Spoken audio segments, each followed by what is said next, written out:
تعالى. اللهم انفعنا بما علمتنا وعلمنا ما ينفعنا.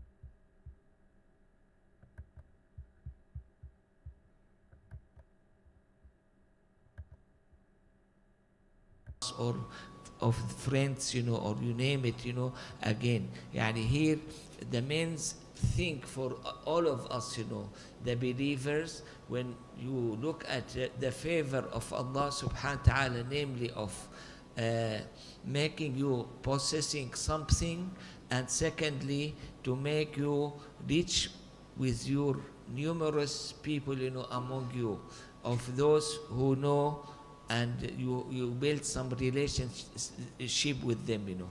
This is the first point. The second point is related our miracles, you know, or about our richness in our Islam, because our Prophet sallallahu alaihi wasallam, he did mix, or he did connect the past to the future, you know. And here, for sure, Dhul Qarnayn is going to be something of the past, but Ya'juj and Ma'juj, they have some of their story was in the past, and the end of it, or the rest of it, is going to be in the future. And as a matter of fact, the Prophet ﷺ did mention that this is one of the 10 major signs, you know, of the hereafter. One of the 10 is Ya'juj and Ma'juj. And that's why this has been mentioned. I think anything mentioned in the Holy Quran is going to gain some importance, you know. These are, Ya'juj and Ma'juj have been mentioned in two different areas, you know, of the Holy Quran. Dhul Qarnayn in one area of it, okay? And these two different areas that was mentioned, maybe, put it as a possibility, maybe a suggestion, you know, of the two phases that they have. The first phase that they have, you know, when they were contained or surrounded, you know, by the whatever Ya'juj and Ma'juj, whatever Dhul Qarnayn have done, you know. Then you have the second phase, you know, of it, you know, when you have them toward the hereafter, as described in another chapter in Surah Al-Anbiya. Min kulli hadabin yansilun. They are going to be numerous and massive and almost tremendous amount of number, which is beyond our limit. The second point, you know, about it, that we should remember, you know, that Allah subhanahu wa ta'ala is great, okay?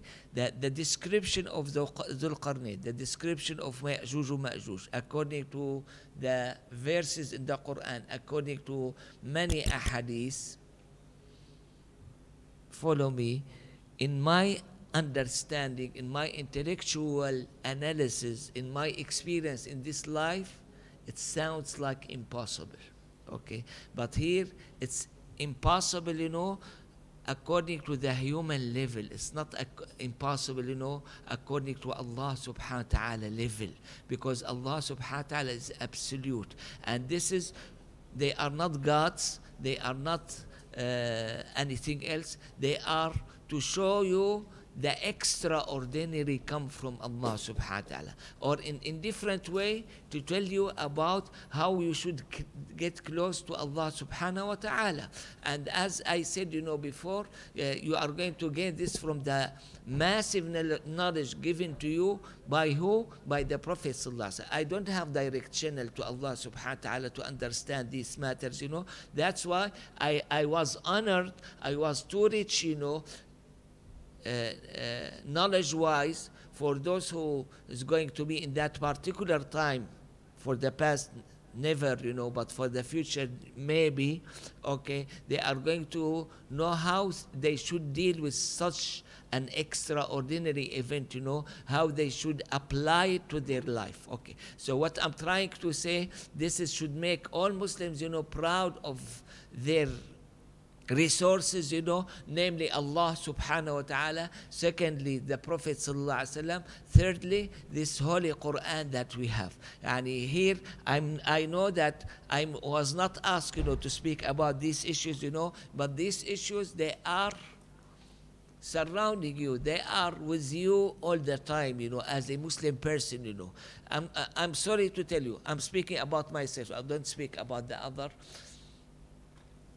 I feel myself, too poor and too deficient, in getting the maximum of these great matters, okay? I found in myself significant room to improve myself, improve my relation with Allah subhanahu wa ta'ala, significant room to gain much more knowledge from the Prophet sallallahu alaihi wasallam and from the Holy Quran. And this is, I think, for all of us, one of the main deficiencies that the Muslim they have nowadays. They are way down, in their civilization. They are down in their characters. They are down in their practice. Why? Because perhaps different reasons, One of the reasons is going to be, as I told you, I have told you about it, Secondly, you have the spiritual component of it, When you try to, as I said before, when you try to analyze it according to the physical matter of your life, it's going to sound almost impossible for you. But when you try to understand it according to the spiritual matter, you are going to understand it. And this is good way.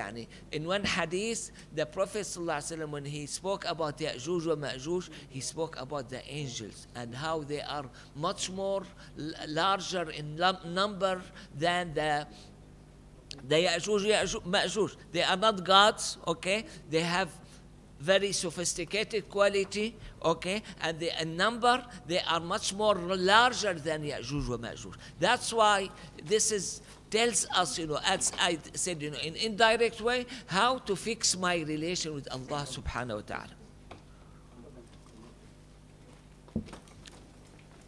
The last point that I would like to highlight, my main resource of this lecture or talk is going to be the Holy Quran. Okay, I may help myself, by some authentic or sound hadith, which is going to clarify many points, that I may not understand directly from Quran, because as you may know, the Quran is going to be a summary, it's going to highlight certain points, and bypass other points, The prophetic statement is going to be much more detailed, to tell you how you are going to handle your issue, whenever you are faced with such a thing. Okay, so, but I may not be the best, among you, in knowing those prophetic statements, but I would like from everyone to erase and take away from his mind what is not proved, or we don't have any evidence, about it, about these stories, regarding Dhul Qarnayn or Ya'juj wa Ma'juj. Okay, this is for me, I should apply it, I start, who is much more greater than these people, Sayyidina Muhammad sallallahu alaihi wasallam. In my experience, most people, I'm going to be thorough with you, they have fake idea about Sayyidina Muhammad sallallahu alaihi wasallam. Okay, they don't have the real idea of his sallallahu alaihi wasallam.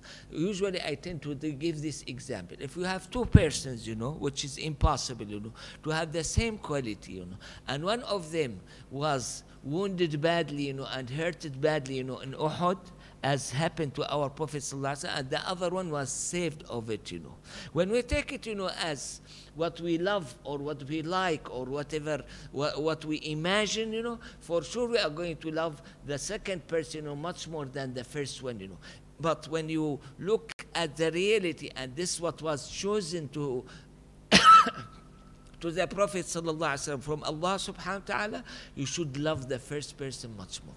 What I'm trying to say, when you look at the facts, when you look at the reality of it, you should love them much more than the fake stories that we have them, Some of them may be right, some of them they may be wrong, but I'm quite confident, inshallah, all of the audience, they are going to be, inshallah, of people of heaven. And when you meet with the Prophet ﷺ, we are going to find him much more superior, than those fake stories that you have mentioned, about him. Why? Because these fake stories, they are human-made. The Prophet ﷺ is Allah's made. Okay, and the difference between that reality and what we have done, is exactly the same as the difference between Allah subhanahu wa ta'ala and his creations. Okay, that's why I encourage everyone, to study very well, and to know very well, about our beloved Prophet sallallahu alaihi wasallam, then about these facts that we tend to hear different stories, from different people, Some of them, as I said, may be right, the other of them that are completely wrong, or fake, in that regard. Why? Why did it happen, I think one of the points that I highlighted before is going to clarify it very well, because this is extraordinary thing, okay? And whenever you have something extraordinary, which I'm going to be thorough with you, most of us, they never experience in their life, and they should experience it in their life, okay? Because you are of two components, as I said, the physical and the spiritual one, and you should experience such a thing, in your life, and you should have very rich experience, about your relation with Allah subhanahu wa ta'ala, your relation with the Prophet, your relation with Quran, not only the physical one, the non-physical one. When Allah subhanahu wa ta'ala did say, وَمَنْ يَتَّقِ اللَّهَ يَجْعَلْ لَهُ مَخْرَجًا وَيَرْزُقْهُ مِنْ حَيْثُ لَا يَحْتَسِبُ. Some scholars, they did say, the one who receives his provision from the expected area, which is most, perhaps, in my view, I may be right, wrong. It has been the case of 90% of the Muslim, that they are going to receive their provision, from the expected area. He said they are not muttaqi. Okay, this is the comment he used, for it, And if we did not exaggerate it to that extent, at least you should experience the other possibilities, I'm sorry to tell you, even when some Muslims, they are faced, with such a thing, they are going to relate it to some unusual relation. This one is mukhabarat or spy, the other one is this, the third one is that, This one has very strong relation with so and so, and you name it. I'm sorry to tell you about this. This is the level of thinking, about, among our Muslims, You read it, in the interpretation of that, وَمَنْ يَتَّقِ اللَّهَ يَجْعَلْ لَهُ مَخْرَجًا وَيَرْزُقْهُ مِنْ حَيْثُ لَا يَحْتَسِبُ. You read it how that war prisoner, the son of one of the companions was captured there, how he fled, and came to the Prophet ﷺ with some of those sheep, or camels that they have, which is, in my view, is going to be impossible, But according to Allah subhanahu wa ta'ala capacity, it is quite possible, to happen, So what I'm trying to say, what we are interested in, which we shouldn't be interested, just to show the others that we have some power, extraordinary or beyond your power, And this is, you have some of the creation, they are as such. You have some jinn, you have some others, When Allah subhanahu wa ta'ala supported his prophet, with the angel, how many of them? 3,000, or according to one narration, 5,000, What did he say, subhanahu wa ta'ala? Okay, this just to put it in my mind, he did say, وَمَا النَّصْرُ إِلَّا مِنْ عِنْدِ اللَّهِ. Victory is not going to be given except from Allah subhanahu wa ta'ala's side. Even if you have this massive amount of the angels, it's not going to be the case. Here in Ya'juj Ma'juj, I'm going to match it with some of the information that I may mention them if the time permits, after that, You have Sayyidina Isa and the believers, with him, and they are going to be on the mountain of the Tur. Yeah, just in my imagination, they have very low number, of believers, The Ya'juj Ma'juj, according to some narration of the Prophet sallallahu alaihi wasallam, their army, the beginning of it is going to be in Syria, and the end of it is going to be in Iraq. In another narration, in Iran. Okay, you see, you have massive, large amount of people here. You have very few number of persons there. This few number, they are going to be believers, this massive amount non-believer, and they may do whatever, they feel free to do whatever they want to do in this life, This is one of the points that I should highlight, that Ya'juj Ma'juj, the common comments that you have about them, that they feel free to do whatever they want to do. Okay, and that's why this is discussed. This was mentioned, in some narration, that they are not hesitant, to eat the placenta, when their wife then give delivery for a child or whatever. They are going to eat everything. They are going to do everything. They are going to challenge the people of earth according to their mind. They are going to challenge Allah subhanahu wa ta'ala and the people of the heaven, and you name it, Whereas Sayyidina Isa ibn Maryam is a prophet, okay? This is not in the time of his prophethood, because you don't have prophet after the Prophet sallallahu alaihi wasallam, and he is surrounded with few persons, of the believers, Yet, when you ask anyone, physically, about these two parts, they are not equal, and they are going to be vanished completely, by the second one. But Allah subhanahu wa ta'ala is going to protect these believers, and Allah subhanahu wa ta'ala is going to give them the superiority over the other side, by what? By very, very, very simple matter, There is one type of fly, it has a disease, well known, in Africa, it's well known, this disease, and Allah subhanahu wa ta'ala is going to send that fly, with the disease, on these people, of Ya'juj Ma'juj, and they are going to be, by one night, all of them, they are gone. This huge number, all of these matters may be extraordinary for some of us, or the others, they may have good explanation of it, But what I'm trying to say, regardless of what position you are at, this may sound, too easy or too obvious, Don't forget Allah subhanahu wa ta'ala. Don't try to achieve anything, by the haram way.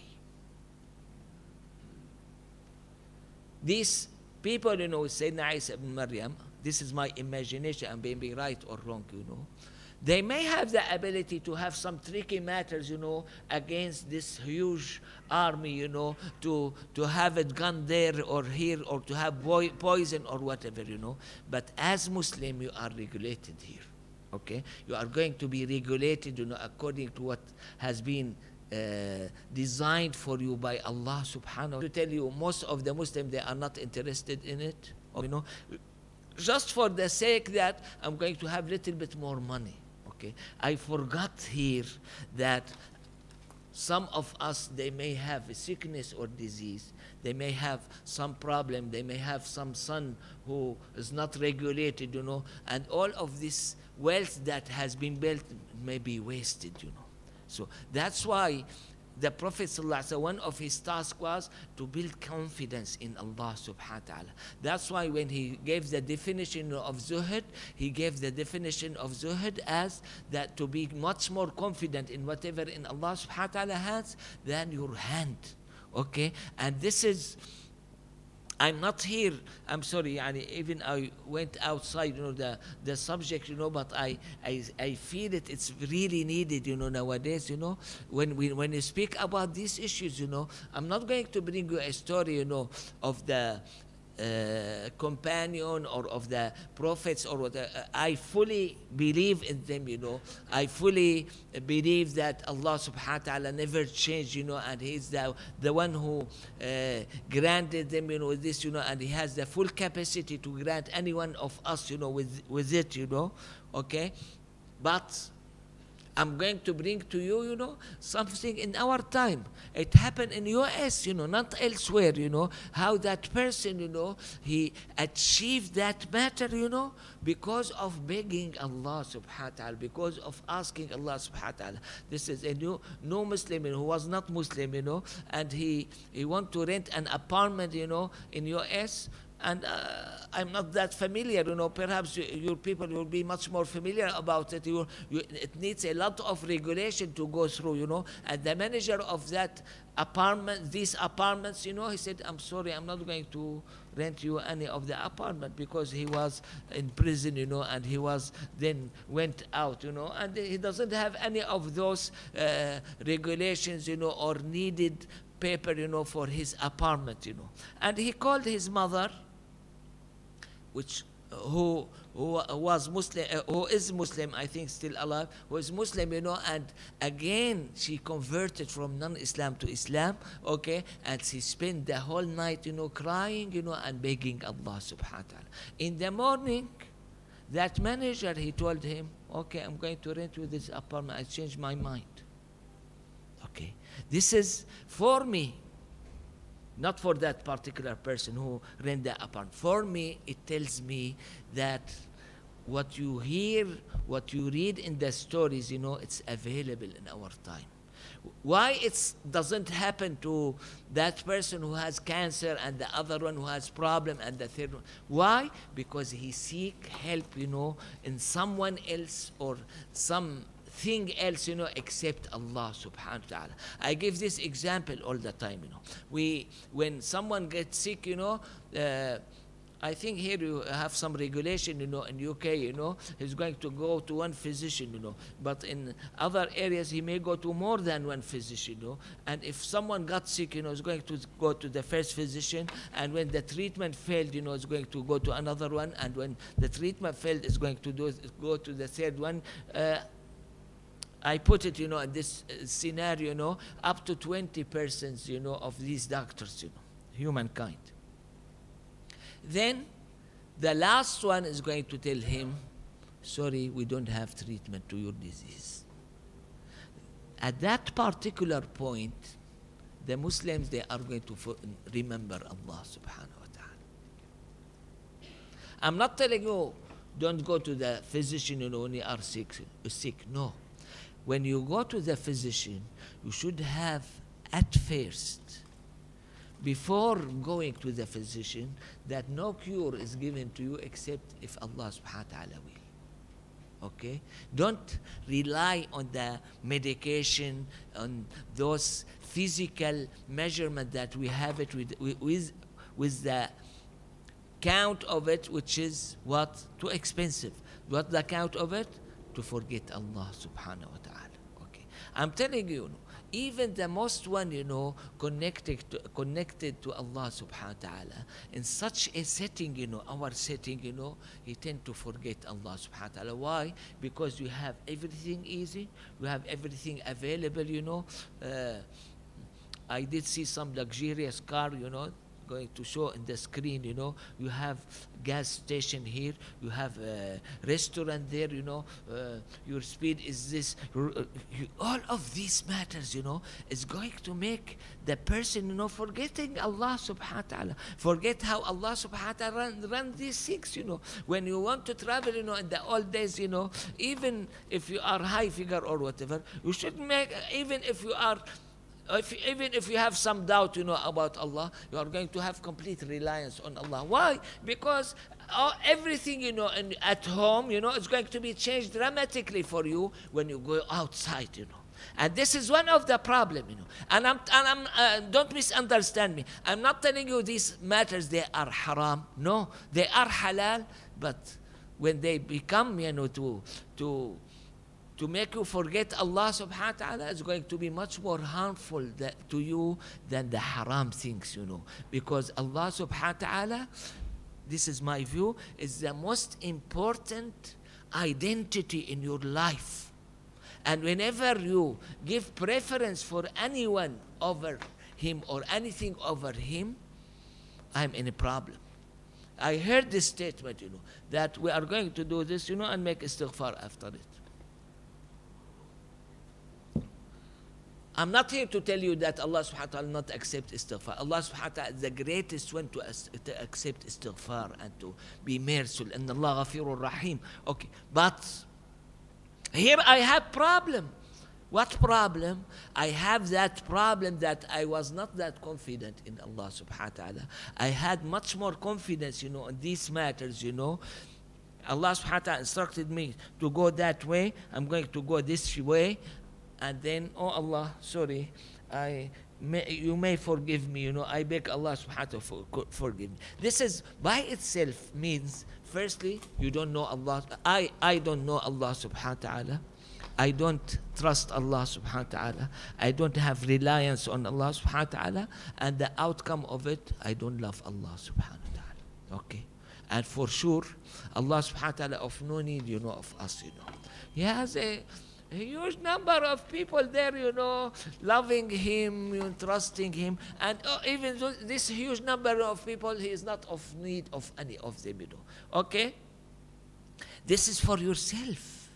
This is to confirm that you are humankind, you are not animal, you know. You have the animals, you know, when you have a cat, you know, waiting for a bird and it's going to all of a sudden attack that bird, you know, or whatever, you know. Here, you look at the illegal way, you know, which was done. This is illegal for me, not for it, for the cat, you know. But we tend to behave as such, you know. And all of these problems that I have mentioned and many others, you know, they are going to make me like an animal, you know, not like a humankind. And that's why I did not find my humanity except when I follow the Holy Quran, I follow the steps, you know, of the Prophet sallallahu alaihi wasallam. After this very long, you know, introduction, I may mention something, you know, mention the Holy Quran about Dhul Qarnayn and about Ya'juj wa Ma'juj, okay? About Dhul Qarnayn, who was previous, you know, and this was part of the miracles, you know, in the Holy Quran. What was this miracle? That the highly educated person in the time of the Prophet sallallahu alaihi wasallam, he may know one of these stories, you know, to have this great book, you know, called Al-Quran, to bring all the stories, you know, through our beloved Prophet, you know, Sayyidina Muhammad sallallahu alaihi wasallam. By itself, it's a miracle. And this is what has been summarized by the Prophet sallallahu alaihi wasallam, said, describing the Quran, فِيهِ نَبَأُ مَا قَبْلَكُمْ, the news of the people, you know, before you, okay?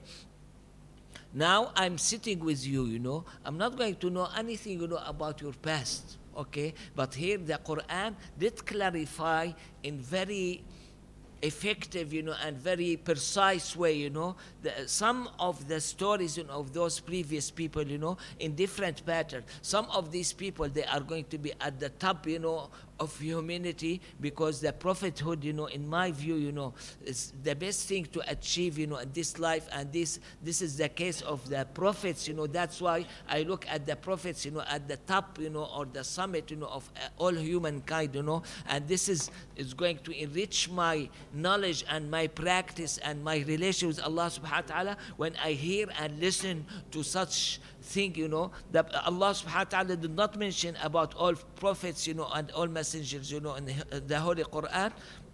Okay, and then you have the wise persons, then you have the righteous person, you know, then you have the evil persons, you know. All of them, they were mentioned in the Holy Quran, you know. And this is just to enrich you, to make you much more familiar, you know, about your life, how you should live, you know. And that's why Sayyidina Umar al-Khattab, in some occasions, you know, he's going to give example was that the non-believer, they were described as such, you know. Sayyidina Umar Khattab, what's the point, you know, of using this, you know, since he is a believer, you know? The point of it, that whenever you have these descriptions, you should be careful, you know, about yourself, you know. This should ring a bell, you know, and you may be exposed to much more worse, you know, position of that. And that's why Sayyidina Umar al-Khattab, he used to use these verses, you know, in that particular matter. Dhul Qarnayn, as mentioned in one hadith, you have 4 persons. This is, in my mind, maybe impossible, you know, but this is, if that hadith is sound or authentic, you know, that means this is confirmed, you know. You have 4 persons, they seize the power, you know, all over the whole globe.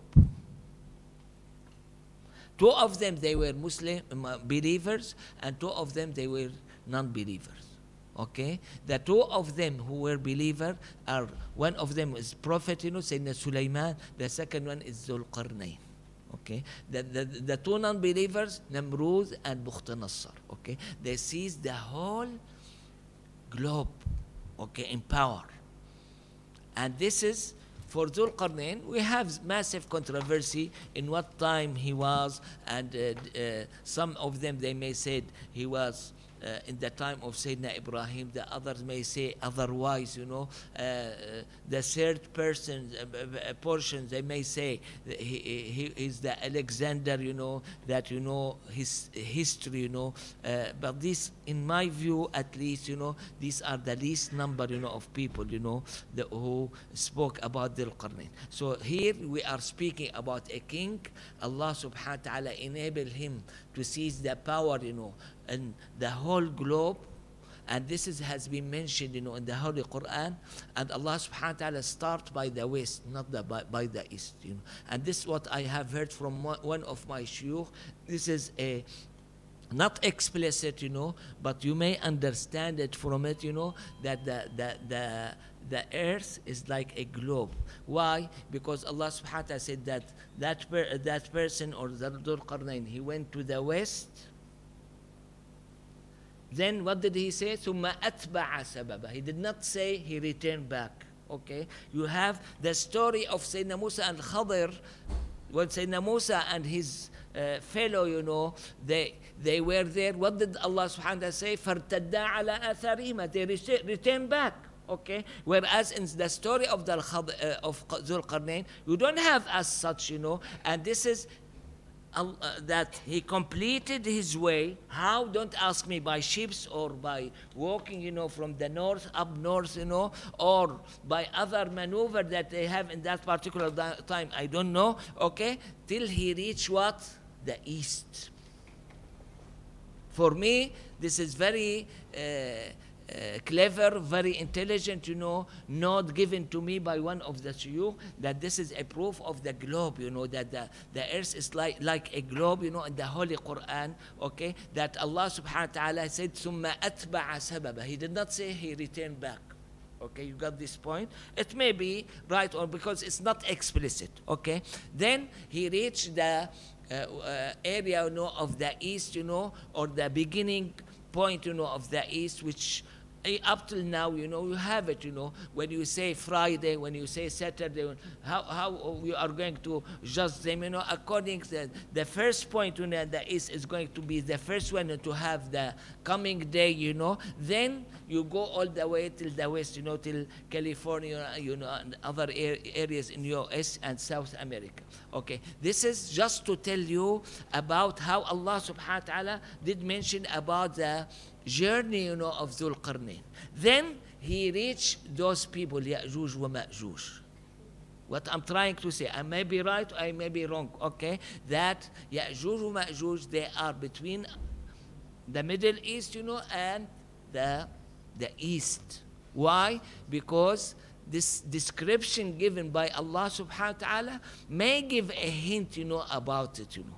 And here they were quite rebellious, you know, and they causing a lot of trouble. And some other people, they complain to Dhul Qarnayn, the king, of that particular time, that save us, or protect us from such group of people, And according to the description, the Quran, between two mountains, he put significant layer of iron, and on the top of it, he put significant layer of copper. Okay, then you may have, according to the natural winds, or whatever, to have tons, of soil or other things, covering that area.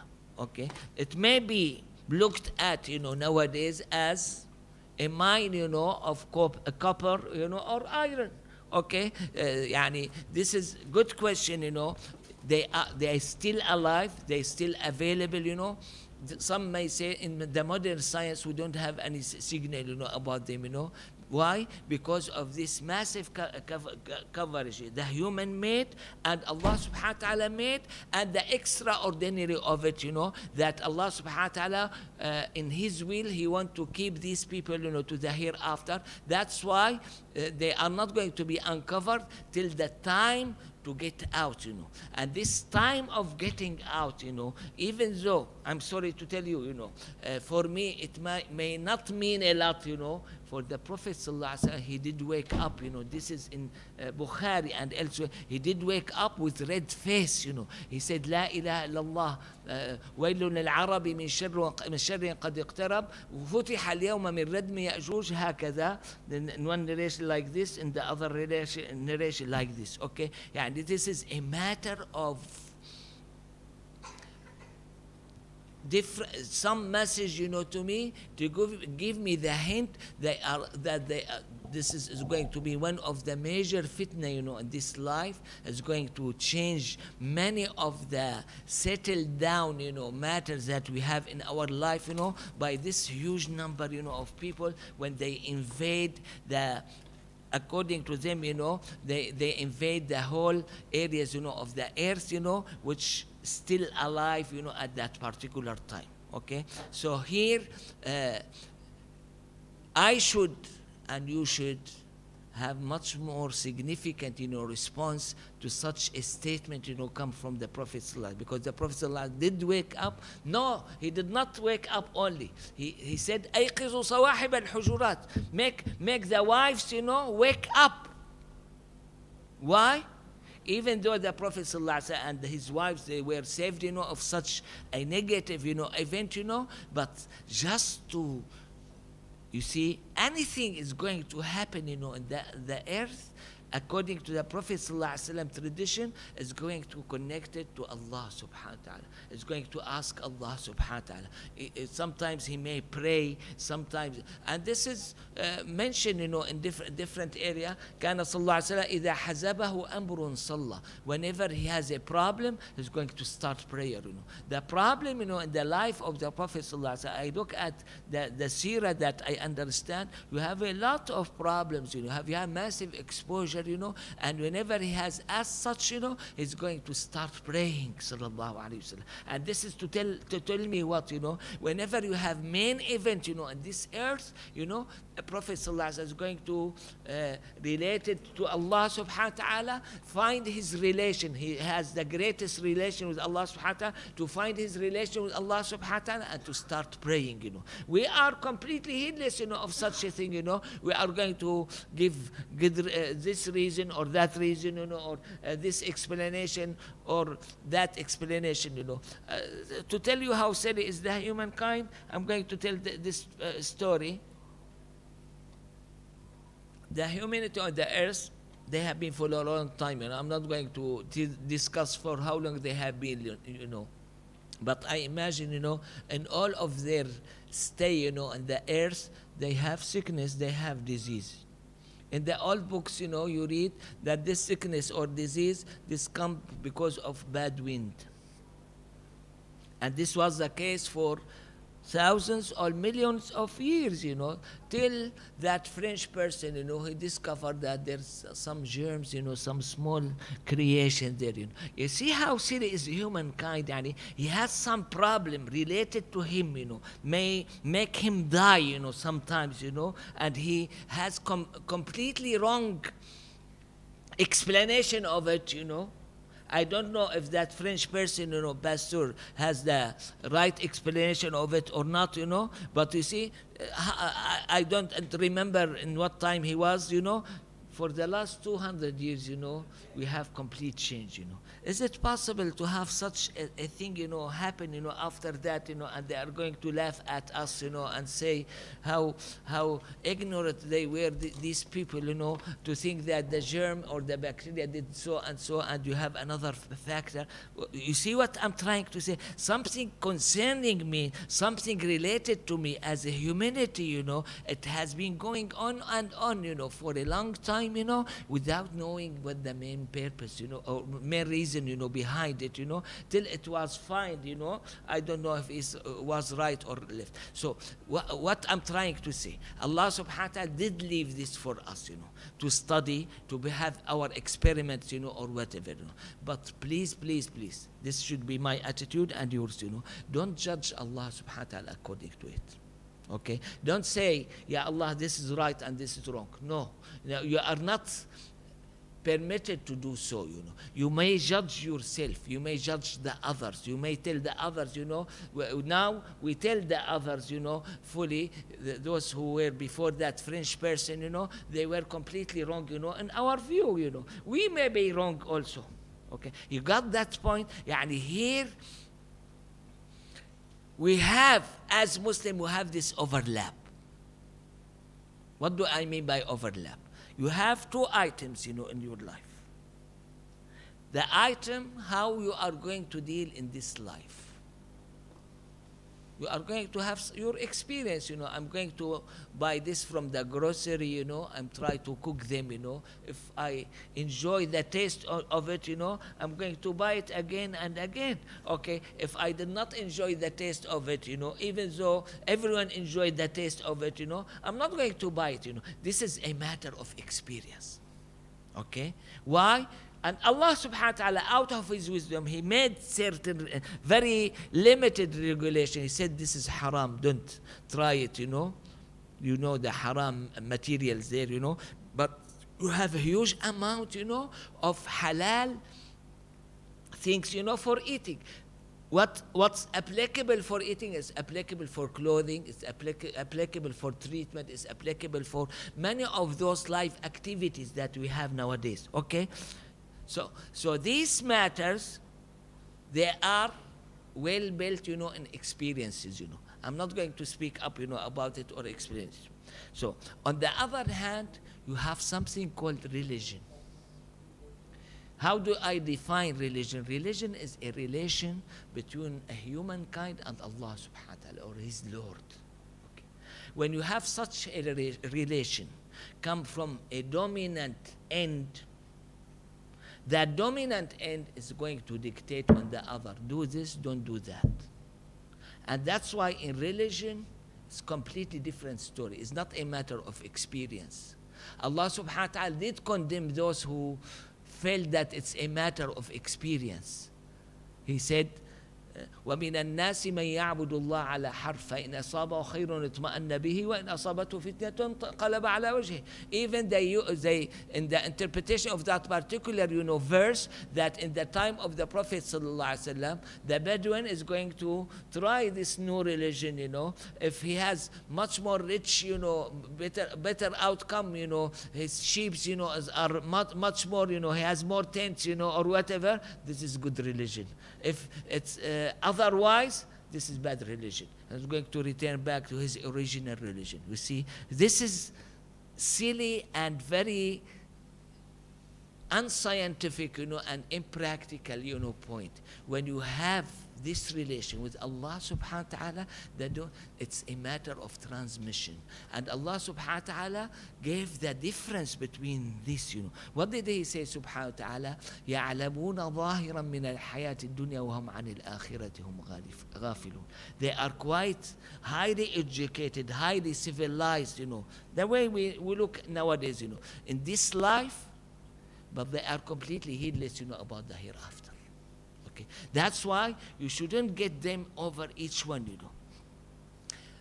The one who was killed, during the time of the Prophet ﷺ, what did he get from his life, He used to live, in very short area, of feeding, security, or whatever, and he was killed, when he was 20 or 30 years old, What did he get from this life?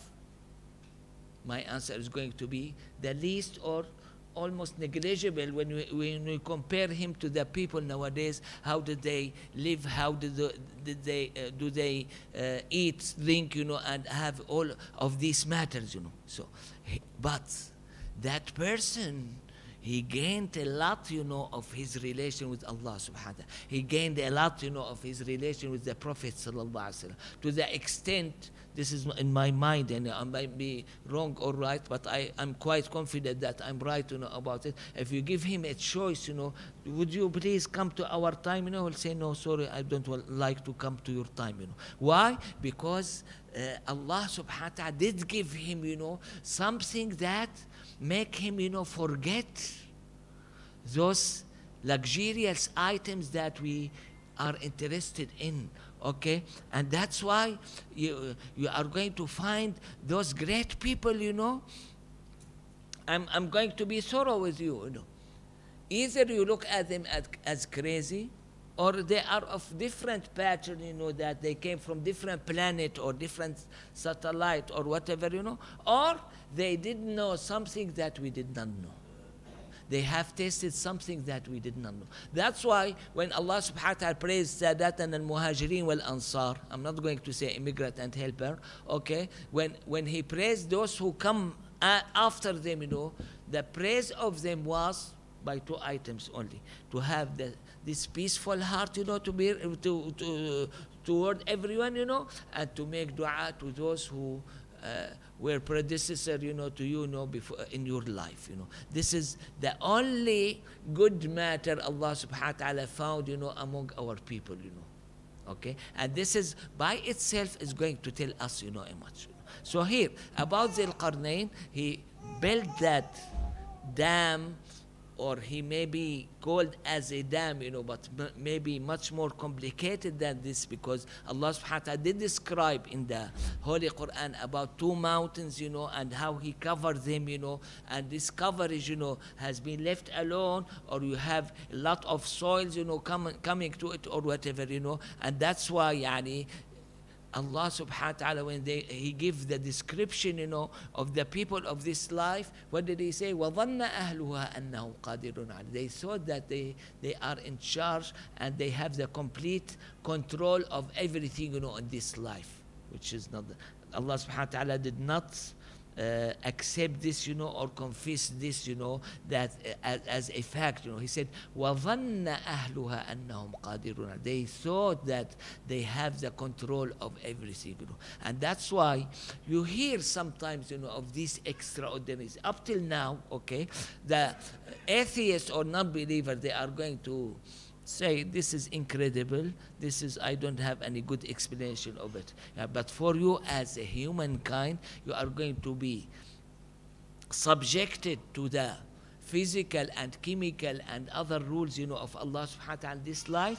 But please don't subject Allah subhanahu wa ta'ala to such a rules, Allah subhanahu wa ta'ala is much more superior than these rules, We ourselves, we are going to move from this setting, Personally, I'm going to speak about myself. I cannot imagine in my mind a humankind without time or place. This is going to be taken away from me. In the hereafter, no time, no place. Don't ask me. I'm sorry, I don't have the full explanation of it, So here, my essentials, in this life, I'm going to be out of them or free of them. How come I'm going to judge Allah subhanahu wa ta'ala according to them? You got my point? Yani this is the message we have given you. So then, those people who are inside, as the way I understand it, they are quite huge number, perhaps billions and billions, we don't know how much, they have everything provided to them, yet they don't have any trace, at all, for the people on the globe. This by itself, for me, it's a miracle, How did Allah subhanahu wa ta'ala do this, I don't know, But this is, I should fully understand, You have this massive number of people, They keep living, They have all the needs of the humankind. But Allah subhanahu wa ta'ala made them hidden, for the people of this life, From where do they get oxygen? From where do they get nutrition? From where they get their clothes, their wastage, where they take care of it, Why they don't have disease? Why they don't have sickness, So this just indirect way, as I said, I hate to repeat myself, all the time, in indirect way to tell you, all of these experiences that we have nowadays, this is done by Allah subhanahu wa ta'ala. And I'm not telling you to remove completely the physical theory of it, or the physical explanation. No, the best among us, those who have the physical and the non-physical, explanation of it. That's why the Prophet ﷺ, when he had the eclipse, he ran to prayer right away. If it's a case, of having the moon, come in the middle, no need for this. And the Prophet is the most knowledgeable person, about these matters. He ran right away. He pulled his shawl, or his rida, This is a way of describing how fast or how quick was he, to go to prayer, And this is, for me, it tells me that there is something there, something spiritual. Even though I have all of those reasons, that I take it physically, for it, there is something spiritual. And the Prophet ﷺ, in one hadith, he explained how Ya'juj and Ma'juj, they are going to get out, They keep digging, till they have very thin, layer of it, They'll get tired. We are going to continue tomorrow. When they come next day, it's going to be as thick, as before, or more. I don't know. Okay. Then, when Allah subhanahu wa ta'ala permits, one of them is going to say, we are going to come tomorrow, insha'Allah. You see, this is for me. I may reach the time of Ma'juj, I may not reach it, But when they said, those people who are really bad, they did say, insha'Allah, Allah subhanahu wa ta'ala made it work for them. Okay, and the next day is going to be when they said, when one of them did say, insha'Allah, it's going to be as thin, as they left it, yesterday, and they're going to penetrate it, and get outside, of it. And then start this problem. According to that hadith, particular hadith in Sahih Muslim, if you take it by order, this is going to happen, after Sayyidina Isa ibn Maryam and after Masih al-Dajjal. Okay, these are the three main or major signals, in the hereafter. You have 10 of them, but here in that particular hadith of Nawas bin Sam'an in Sahih Muslim, we have read it, last year elsewhere. Okay, you have Sayyidina Isa ibn Maryam, then Al-Masih al-Dajjal, then Ya'juj wa Ma'juj. And Allah subhanahu wa ta'ala revealed to Sayyidina Isa ibn Maryam that these people, you are incapable, of fighting them. Why? Because they are going to eat everything, drink everything, the rivers, the lakes, many of those water resources, they are going to be dried completely, because of them, Yani see, subhanallah, Personally, I cannot imagine how they were restricted in that area, you know, and having all of this supply. And when they get outside, you know, all of the earth supply, if you wish, not enough for them. Okay, till they reach the Palestine and that area, you know, which in indirect way, you know, I'm sorry, you know, you may hate it, you know, indirect area, it tells me that these areas, you know, will not be available at that particular time, because they say, the Ya'juj wa Ma'juj, they will say, we have fought against everyone, you know, on the earth. Let's try to fight, or let's fight, not try. Let's fight, you know, those who are in the heaven, you know, and they are going to shoot an arrow, you know, up, you know, and Allah subhanahu wa ta'ala gives this signal, you know, this arrow is going to return back with blood in it, you know. That's, Allah subhanahu wa ta'ala did declare war against them, you know. And by this, as I said, you know, at the beginning, Sayyidina Isa and the follower, the believers, they are going to be surrounded, you know, in the mountain of Tur, you know, and they are going to beg Allah subhanahu wa ta'ala, as I said, you know, before, you are going to find them, you know, having this massive deaths, you know, by some sickness or disease. We are familiar with it, you know, especially those who are in the medical field nowadays, you know, in Africa you have it, you know, but not in this massive way, you know, but Allah subhanahu wa ta'ala is going to kill all of them, you know, by this way, you know, and by this, you know, Sayyidina Isa ibn Maryam and the followers, they are going to get the relief, you know, of such of significant seas, or when they were surrounded, you know, and they were incapable, you know, first, you know, on descending down. Then when they descend down, they have this problem, you know, of having the bodies of these people and the foul smell of them, you know, and again they are, you see, yani here, Sayyidina Isa, this great person, you know, and the followers, you know, they will never forget Allah. They are going to ask Allah, they are going to beg Allah subhanahu wa ta'ala for each event, you know, Ya Allah, we cannot tolerate this smell, you know, and Allah subhanahu wa ta'ala is going to send a huge amount of birds, you know, to take the bodies, you know, and take them elsewhere, you know, and then you have this massive rain, you know, to clean everything on the earth, you know. So here, what I'm trying to say, personally, I may be right, and inshallah I'm not wrong, you know.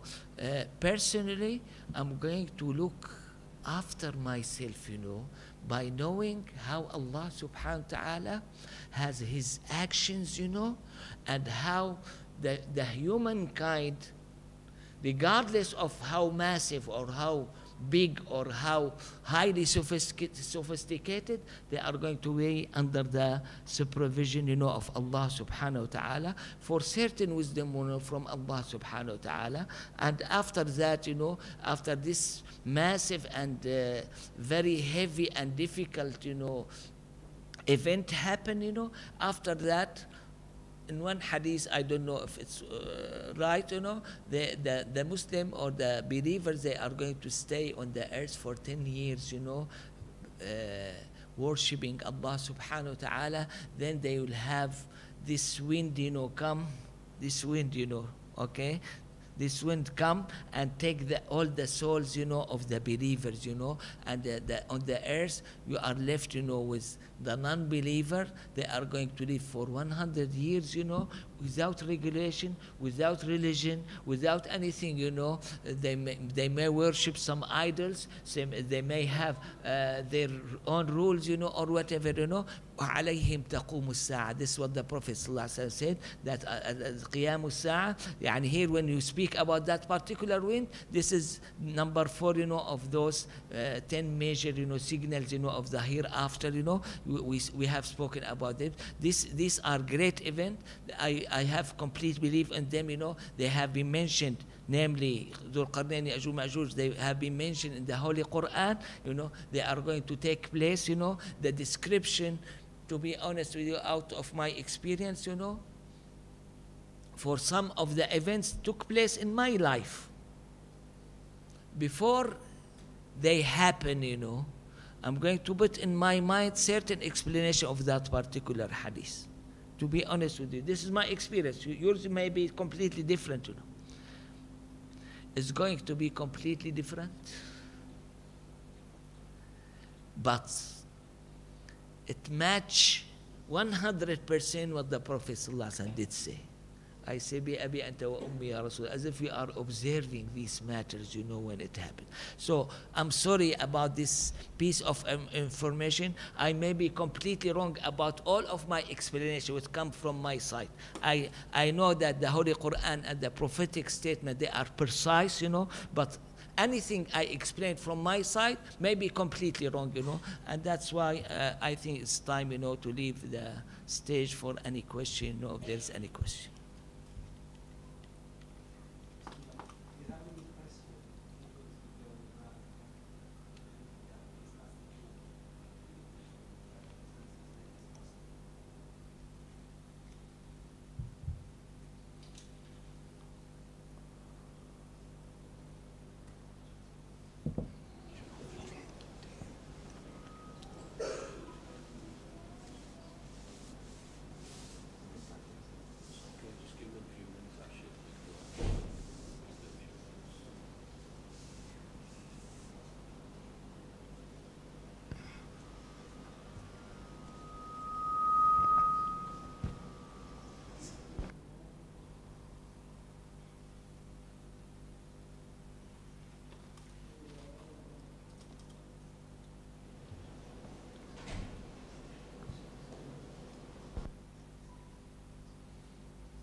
Bismillah.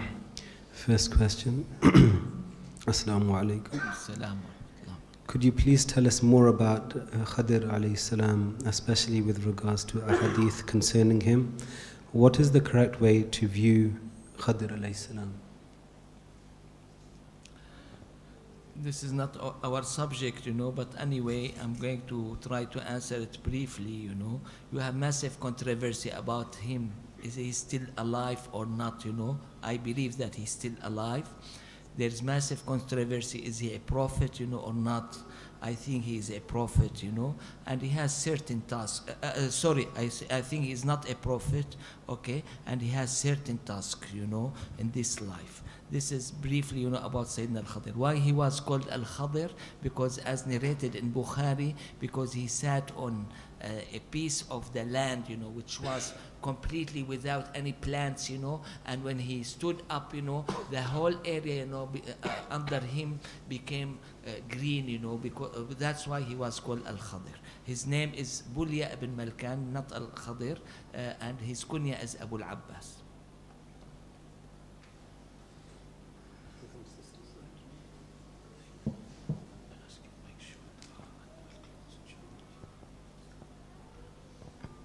Okay, inshallah. I don't think there are any other questions, no? There is? Okay. Like, come on. Pass them forward, please.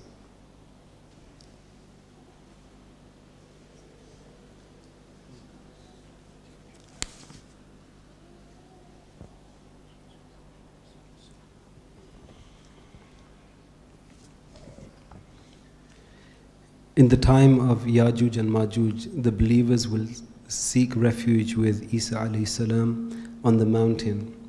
Is this because the Muslims will be few in numbers, as we are many in numbers today?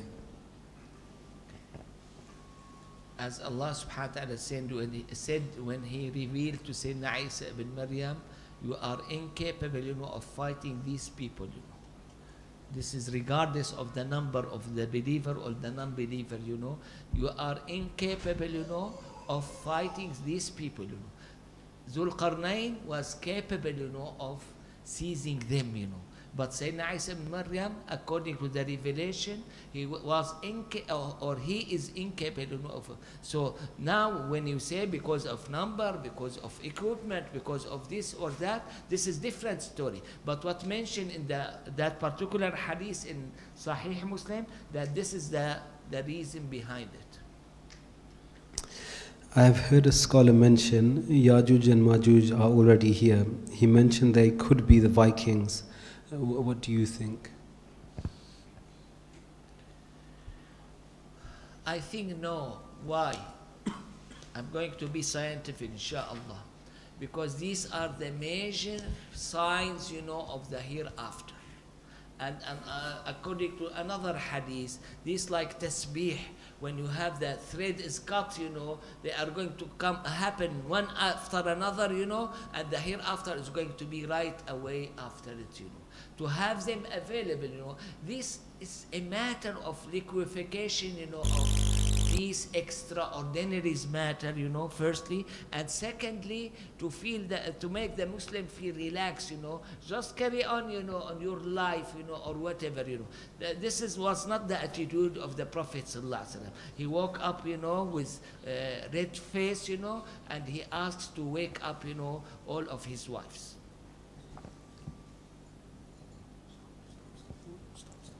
Okay, Jazakallah khairan, Shaykh. We really appreciate the time you have given us. I understand you must be tired now, but if you can request a short dua, please. And then we can end. Bismillah ar-Rahman ar-Rahim. Alhamdulillahi Rabbil Alameen. وأفضل الصلاة وأتم التسليم على سيدنا محمد الصادق الأمين المبعوث رحمة للعالمين وعلى آله وصحبه أجمعين. اللهم قنا الفتن قنا شر الفتن ما ظهر منها وما بطن. اللهم إنا نسألك من خير ما سألك منه عبدك ونبيك سيدنا محمد صلى الله عليه وسلم، ونعوذ بك من شر ما استعاذك منه عبدك ونبيك سيدنا محمد صلى الله عليه وسلم. نسألك الجنة وما قرب إليها من قول أو عمل، ونعوذ بك من النار وما قرب إليها من قول أو عمل. اللهم أصلح أمة سيدنا محمد صلى الله عليه وسلم. اللهم فرج الكرب عن أمة سيدنا محمد صلى الله عليه وسلم. اللهم اجمع على الهدى أمر أمة سيدنا محمد صلى الله عليه وسلم. اللهم اغفر لأمة سيدنا محمد صلى الله عليه وسلم. اللهم ارحم أمة سيدنا محمد صلى الله عليه وسلم رحمة عامة.